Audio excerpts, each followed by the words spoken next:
This pandemic has affected everyone, but students in distance learning have had it pretty hard.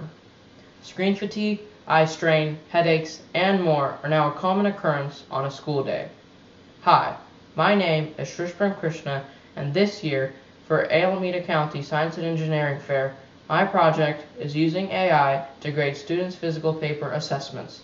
This project takes pictures of physical paper assessments with multiple choice questions and uses AI to predict the answers shaded to give the assessment a score in a split second, thereby reducing the screen time of students and speeding up the process of grading assessments for the teachers. Now let's dive into my project. I split my project into two parts: the MCQ classification model and the grading system. The MCQ classification model was split into three sections. Generate training data consisted of getting lots of individual MCQs as shown on the bottom right. MCQ stands for multiple choice questions. Train the model consisted of using those individual MCQs to train a convolutional neural network to classify the MCQ image files based on what answer was shaded. Then I saved the model to be used in grading system for prediction. Let's move on to grading system. Grading system consisted of four sections. Object detection consisted of just finding all the MCQs on an assessment. Prediction just predicted what answer was shaded in each MCQ image file.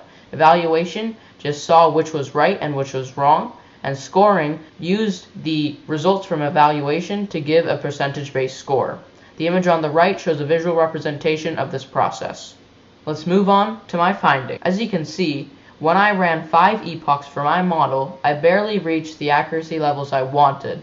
But when I ran 20 epochs, I definitely reached the accuracy levels I wanted, but you can definitely see that it is overfitting. So I chose to use 10 epochs for my model.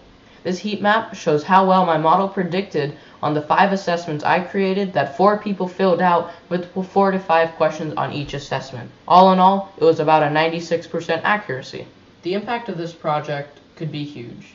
This project could be used post-pandemic to automate physical paper assessment gradings in schools.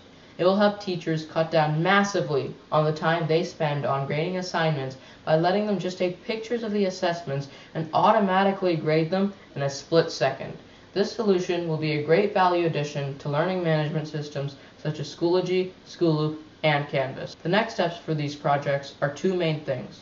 First, I want to improve my machine learning model and get its accuracy closer to 100%. Next, I want to develop the user interface for teachers to format and edit their own assessments and for students to scan their assessments.